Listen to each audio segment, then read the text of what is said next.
Siksa yang amat dahsyat, asyadun nasa adaban.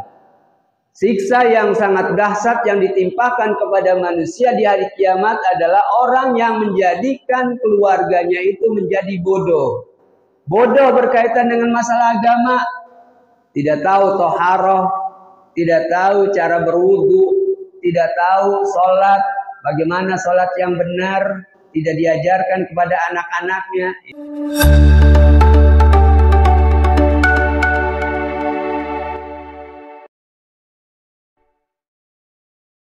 Alimuhum syara'i al-islami.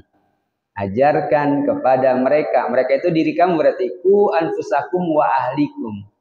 Diri kamu dan keluarga kamu. Ini wawunya namanya wawu apa namanya? Wawu jamak, menghimpun. Mutlakul jam'i istilahnya. Wawu yang mengandung arti menghimpun secara mutlak. Artinya diri kamu dan keluarga kamu sekaligus. Enggak boleh terpisah. Jaga diri kamu dan keluarga kamu. Yakni maknanya adalah alimuhum syara'i al-islam. Ajarkan kepada mereka syariat agama, ajaran Islam. Melalui pengajian-pengajian, taklim-taklim di masjid, di musola, di lingkungan ngaji. Sampai akhir hayat kita jangan lupa taklim. Ini kewajiban kita, ajarkan kepada mereka. Diri kamu dan keluarga kamu syariat Islam. Jadi namanya ngaji itu jangan kita aja. Kalau dulu pertama saya awal-awal ngajar masih ada ibu-ibu tuh di situ, ya kan. Sekarang ibu-ibu udah nggak ikut, dia punya pengajian sendiri kali biasa ibu-ibu kan gitu. Nah ini diri kita dan keluarga kita, anak dan istri kita, jangan kita soleh sendiri, jangan kita benar sendiri, jangan kita ngaji sendiri. Suruh anak kita untuk ngaji, istri kita untuk ngaji, suruh anak kita, istri kita untuk beribadah kepada Allah Subhanahu Wa Taala.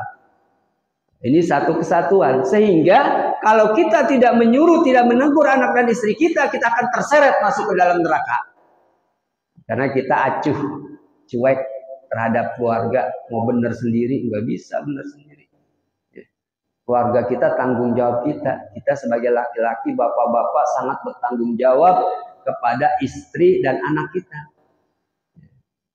Istri dan anak kita tidak bertanggung jawab terhadap kita. Kita yang bertanggung jawab sekali. Sehingga kata ulama, asyaddun nasa adaban yaumal qiyamati man jahala ahla. Siksa yang amat dahsyat, asyaddun nasa adaban. Siksa yang sangat dahsyat yang ditimpakan kepada manusia di hari kiamat adalah orang yang menjadikan keluarganya itu menjadi bodoh. Bodoh berkaitan dengan masalah agama, tidak tahu toharoh, tidak tahu cara berwudu, tidak tahu sholat, bagaimana sholat yang benar, tidak diajarkan kepada anak-anaknya. Ini yang namanya asyaddun nas adzaban yaumal qiyamah. Membodohkan keluarga kita, tidak menjadikan keluarga kita pintar berkaitan dengan masalah agama. Ini tidak bisa. Itu yang pertama tadi.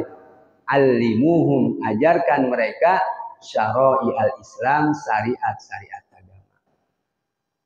Kemudian yang kedua, untuk bahwasanya kita terhindar dari neraka tersebut, menjaga diri kita dan keluarga kita dari neraka adalah adibuhum ahsanal akhlaqi. Adibuhum, biasakan, latih, didik mereka, diri kamu dan keluarga kamu, mahasinal akhlaq, untuk berakhlak mulia. Kalau tadi yang pertama istilah di dalam an-nasaih ad-diniyah, ada kitab nasaih diniyah, kalau kita nasaih ibad. Di dalam an-nasaih diniyah itu kita wajib mempelajari ilmu yang zahir. Ilmu kaitannya dengan masalah fikih tadi itu. Kemudian yang kedua adalah ilmu yang batin berkaitan dengan masalah akhlak. Ya. Dan di sana dikemukakan bahwasanya la qawama, ya, ilmu zahir bidunil batin. Tidak akan bisa lurus ilmu yang zahir itu tanpa yakni ilmu batin, dan tidak akan bisa sempurna ilmu batin tanpa adanya ilmu zahir. Artinya yang kita pelajari berkaitan dengan masalah agama, kaitan dengan masalah ibadah, itu harus kemudian juga dirangkaikan dengan ilmu batin, akhlak. Sholat itu kan mengajarkan kita supaya berakhlak bagus. Ya, puasa itu juga mengajarkan kita supaya akhlak bagus. Jadi bukan sekedar bahwasanya kita tahu masalah hukum sholat, masalah hukum puasa, tetapi nilai-nilai dari sholat dan puasa itu tidak ada di dalam perilaku kehidupan kita, harus ada. Ya. Maka Imam Al-Ghazali itu menyebutkan bahwasanya al-ilmu bila amalin jununun. Ilmu tanpa dikerjakan, ilmunya sih banyak, dikerjain kagak. Jununun adalah satu kegilaan. Ya. Kemudian wal amalu bila ilmin lam yakun. Beramal, beribadah tanpa ilmu lam yakun. Tidak bisa, tidak akan terjadi. Ya. Pokoknya kata ulama juga di mana matan luban itu ya, wa kullu man bi ghairi ilmin ya'malu a'maluhu mardudatun la tuqbal. Siapa saja yang beramal, beribadah enggak pakai ilmu, maka amal ibadahnya itu tidak diterima oleh Allah dan ditolak oleh Allah Subhanahu wa taala. Nah, ini pentingnya tadi ya, untuk menjaga diri kita, belajar ilmu. Kemudian biasakan akhlak yang mulia di dalam diri kita. Hiasi diri kita dengan akhlak yang mulia. Kemudian yang kedua, Allah Subhanahu wa taala juga berpesan di dalam surah Fussilat. Ya, di sana ada dalam surah Fussilat, yakni kaitannya dengan masalah istiqomah. Kaitannya dengan masalah istiqomah. Innal ladzina qalu rabbuna Allah tsumma istaqamu tatanazzalu alaihimul malaikah alla takhafu wa la tahzanu wa abshiru bil jannati allati kuntum tu'adun.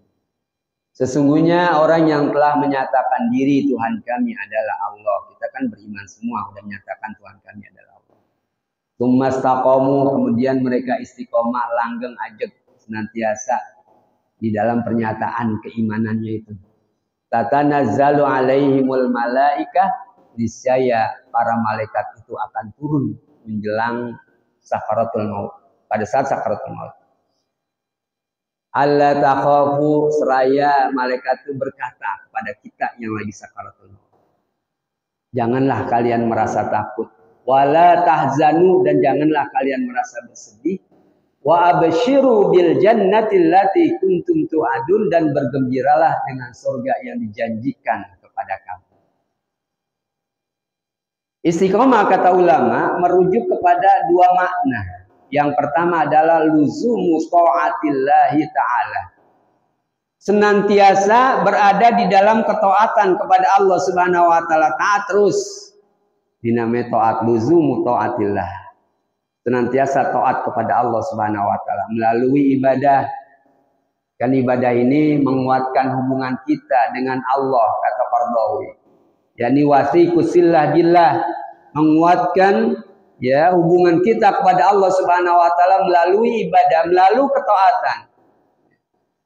Yang kata Rasul sallallahu alaihi wasallam, man ata'ani dakhalal jannah wa man asani faqad aba. Siapa yang taat kepadaku maka dia akan masuk surga. Siapa yang tidak taat, ya, siapa yang maksiat kepadaku berarti dia tidak mau masuk ke dalam surganya Allah Subhanahu wa taala. Jadi yang pertama luzumu taatillah. Yang kedua, yakni tidak sampai situ saja. Yang kedua adalah iltizamu manhajil Islam. Senantiasa berada di dalam manhaj Islam, di dalam pola kehidupan Islam. Ibadah-ibadah yang kita lakukan itu kan untuk menjadikan kita benar, komitmen terhadap Islam, kita komitmen terhadap waktu sholat, kita komitmen terhadap kita ibadah puasa.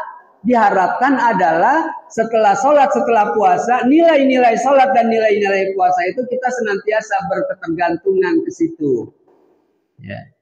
Tidak boleh berkata-kata yang membatalkan puasa itu berkata-kata yang buruk atau qauluz zur. Itu juga selepas puasa juga begitu pula. Ya. Kita disuruh untuk senantiasa melakukan kebaikan, begitu pula setelah puasa, begitu pula. Jangan sampai apa yang dikatakan oleh ulama, kun robbaniyan, wala takun ramadhaniyan. Jadilah kamu manusia yang robbani, manusia yang nempel terus ada Allah, puasa atau bukan bulan puasa, pokoknya siar dah, semangat untuk melaksanakan ibadah. Wala takun ramadhaniyan, jangan jadi orang yang cuma sandarannya kepada Ramadan. Ke bulan Ramadan saja, rajinnya di bulan Ramadan, tilawatil Qur'annya di bulan Ramadan saja. Selebihnya sampai sekarang belum buka-buka Al-Qur'an lagi. Ini kan parah kalau kayak begini. Ya. Nah ini ya, iltizam manhajil Islam, berpegang teguh kepada pola hidup Islam. Apa sajalah ya. Dalam kita berperilaku, hidup bertetangga, berteman, jangan sampai hati kita itu dikotori dengan prasangka-prasangka dan benci kepada teman kita. Kita sebagai hamba Allah yang Allah suruh untuk bahwasanya menjadi manusia yang muslim dan muslimah. Cara berpikir kita, cara bertindak kita, cara berpakaian kita harus dengan pakaian-pakaian dan cara-cara muslim. Makanya pada saat itu ada orang nikahan, ini amil nikah bacakan khutbah nikah sebelumnya. Atau ibu ngajian juga suka baca tuh akidah, pembacaan akidah. Di sana tercatat di bagian menjelang akhir pembacaan akidah tersebut dikemukakan wa tabarra'na min kulli dinin yukhalifu dinal islami. Wa tabarra'na, kami tidak terikat, kami bebas min kulli dinin, dari berbagai macam tuntunan kehidupan. Ya, din itu agama, tuntunan kehidupan. Ya. Wa tabarra'na min kulli dinin yukhalifu dinal Islam, yang bertentangan dengan tuntunan agama Islam. Kami kagak mau nilai-nilai kehidupan yang rakus, nilai kehidupan yang mendolimi orang, tidak, kami lepas dari itu semuanya. Nah inilah namanya iltizam manhajil Islam. Nah itulah yang kemudian harus kita jadikan pegangan setiap saat, bagaimana kita ya kembali kepada fitrah, kembali kepada kesucian, kita rawat kesucian keimanan keislaman tersebut, yakni melalui taklim, melalui mengamalkan nilai-nilai berkaitan dengan masalah taklim yang kita pelajari, dan kemudian jangan lupa terus istiqomah.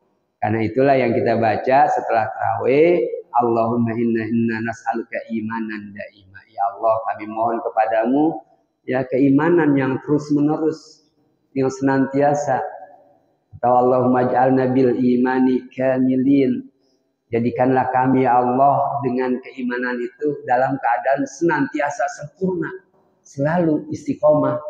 Ya, ini barangkali yang perlu kita ingat di dalam diri kita. Baik, selanjutnya untuk mengambil keberkahan jangan lupa kita baca kitab juga ya pada kesempatan ini. Satu makalah aja. Kita lanjutkan. Ini ada tanda ya di luar Ramadan sampai sini tandanya. Bismillahirrahmanirrahim. Qala Syekhul Mu'allif rahimahullah wa nafa'ana bihi wa bi ulumihi fid dharain amin. Wal maqalatur rabi'atu wal isrun, dan maqalah yang ke-24. Maqalah yang ke-24 dari babnya kalau tidak salah bab berkaitan dengan nasihat yang 10-10. Qala Ibnu Abbas radhiyallahu anhuma, berkata Ibnu Abbas radhiyallahu anhuma. Sahabat Nabi Ibnu Abbas dan Abdullah bin Abbas namanya, juga misanan Nabi, pamannya Abbas, anaknya Abdullah bin Abbas. Berkata Ibnu Abbas radhiyallahu anhuma, mudah-mudahan Allah ridho kepada keduanya, ridho Allah kepada keduanya, fi qaulihi ta'ala, di dalam firman Allah Ta'ala. Wa idzi batala Ibrahim rabbuhu bikalimatin fatammahun. Wa idzi batala, dan ingatlah. Dalam Al-Qur'an nih, ingatlah ketika Allah Subhanahu wa taala, wa idzi batala, dan ingatlah ketika Nabi Ibrahim diuji rabbuhu oleh Tuhannya. Ingat pada saat Nabi Ibrahim diuji oleh Tuhannya. Bikalimatin, dengan kalimat-kalimat, fa'atammahun, maka Nabi Ibrahim menyempurnakan kalimat tersebut. Kalimat di sini ulama ada yang menafsirkan yakni al-awamir. Ya, perintah-perintah, wan nawahi, dan larangan-larangan, wasyara'i, dan semuanya syariat. Itu dikerjakan secara sempurna oleh Nabi Allah Ibrahim. Untuk menyembelih anaknya yang disembelih, asalnya itu kan, pas begitu udah sembelih itu diganti sama Allah dengan kambing gibas. Ya, diseret itu, disingkirkan Ismail, ya, itu udah di dalam Al-Quran itu udah nempel gitu pipinya, itu pisau, pedang, golok, itu udah nempel, tinggal ditarik aja gitu, diganti kambing oleh Allah Subhanahu wa taala. Ini kan berat. Kayak Ibtala itu ujian-ujian berat. Ya. Bagaimana dia harus menyembelih anak. Ujian lain, dia harus meninggalkan istrinya sendiri di Baitul Atiq di Mekah, dekat Ka'bah Baitullah. Ya, tinggalkan di situ, kagak ada orang, gersang. Berat meninggalkan untuk dakwah. Kemudian yang ketiga, ada perintah untuk melaksanakan sunat khitan. Dan beliau sudah berusia 80 tahun. Ada perintah untuk khitan. Khitanlah dia dipotong sendiri. Ya. Apa namanya, kulupnya itu dipotong sendiri. Kan berat. Dan itu semuanya perintah atau larangan, itu Nabi Allah menyempurnakan mengerjakannya. Kalau larangan itu menyempurnakan meninggalkannya. Bukan sekedar dia kerjakan, dia tinggalkan. Tapi dia kerjakan dan dia tinggalkan secara sempurna. Fa'atammahun. Maka Nabi Ibrahim menyempurnakan ya kalimat-kalimat tersebut. Itu maksudnya kalimat. Nah di sini Ibnu Abbas menafsirkan ya hal yang lain, tetapi intinya sama. Ya. Pada ayat wa idzibtala Ibrahim rabbuhu bikalimatin fatammahun, qala, berkata Ibnu Abbas di fi tafsiri dzalika, di dalam menafsirkan hal tersebut. Dan Ibnu Abbas ini ahli tafsir ya. Tafsir yang awal itu adalah tafsir yang dituliskan oleh Ibnu Abbas. Namanya Al-Mikbas. Ya, Al-Mikbas judulnya fi tafsiri Ibnu Abbas. Ya, Al-Mikbas di dalam tafsir Ibnu Abbas. Beliau menafsirkan dalam ayat tersebut asyru khisalin, ada 10 macam minas sunnati ayat tariqatis syar'iyyati, ada seluruh 10 macam dari sunnah, yakni jalan syariah atau cara syariah, hal-hal yang diperintahkan melalui syariat ya, agama. Khamsun fil ra'si wa khamsun fil badani,